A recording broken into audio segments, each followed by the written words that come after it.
Good morning and happy Sabbath, mga kapaglaom. I'd like to bring all of us, mga kapaglaom, to this inspirational talk I have entitled Teaching Talk. When we see this picture, we can easily associate this with a prestigious university in the United States. And that is Harvard University. Ang usa ka sugilanon din mga kapaglaom is about when this university was building Emerson Hall. That's a building for the college philosophy department.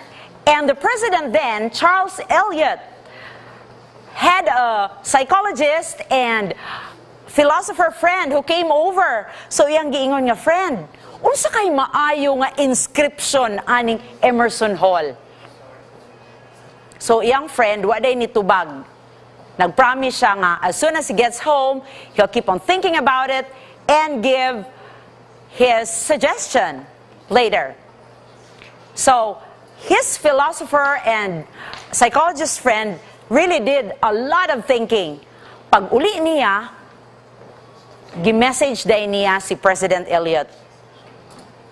Ang iyang suggestion is, man is the measure of all things.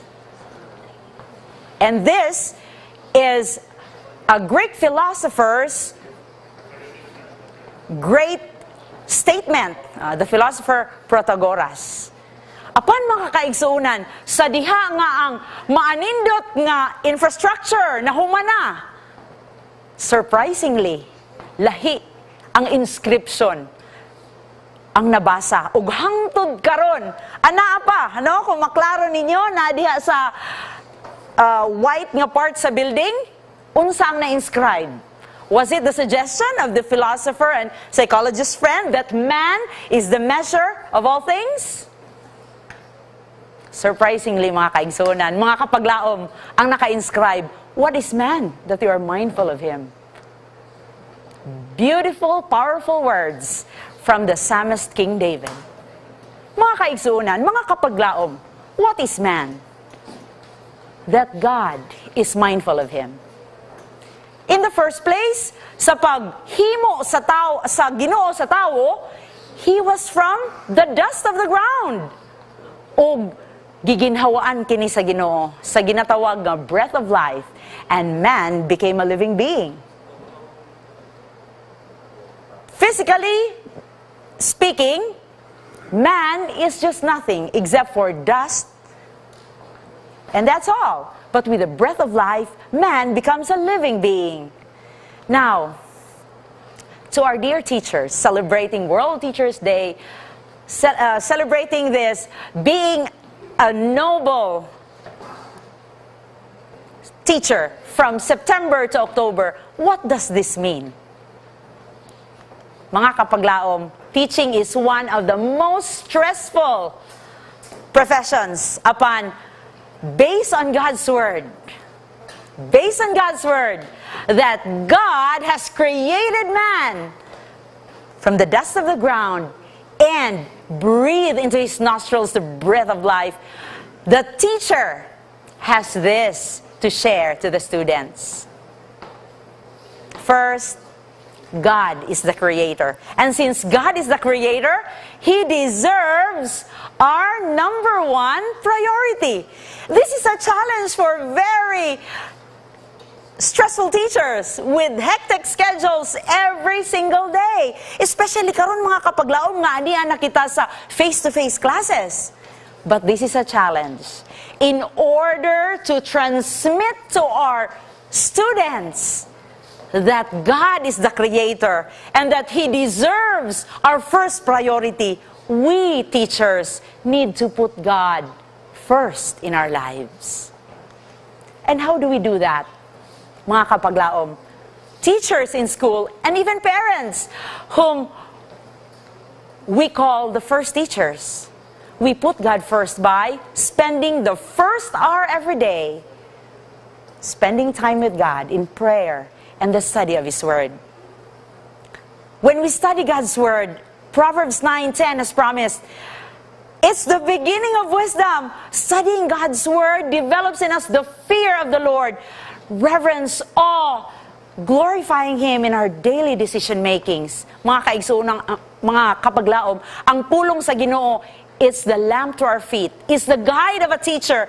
And if this becomes a guide to the teacher can influence his students to do the same. Personally, mga kapaglaom, I have my teachers who have influenced me to put God first. First, Dr. Arcelo Rosario, my third-year high school and fourth-year high school English teacher at Mindanao Mission Academy. Through her influence, I have learned that teaching is an opportunity to share the God of hope that we serve. Through my first-year high school and second-year high school English teacher, Ma'am Norma Hondonero Paipa, I have learned that teaching shows true love for God and His children. And this results to service with the heart. From my Mountain View College teacher, Ma'am Jerusalem Era, I have learned that teaching gives the world a picture of what God is truly like. He's a God of order. And through my teacher, my master's degree professor, Dr. Luz Barayoga, I have learned that teaching enlightens, engages, and encourages the young to bless others through their God-given talents. This very beautiful woman, a writer, Dr. Luz Barayoga, has encouraged me to write, to inspire. And finally, from my doctorate degree professor, Dr. Rebecca Alawi, I have learned that teaching is the best avenue to share not only book knowledge, truths about life, but the teacher's life. That's what we can share. It's a monument of inspiration. My dear kapaglaom, dili lang kay sa akong mga magtutudlo sa eskwelahan, ako na matuto ug na influence to teach from the heart, to teach according to God's will. I have first learned this from my parents. These are my parents. They have taught me that teaching means living the life of a godly example, intentionally preparing students for heaven. Mga kapaglaom, teaching is not all about the teacher.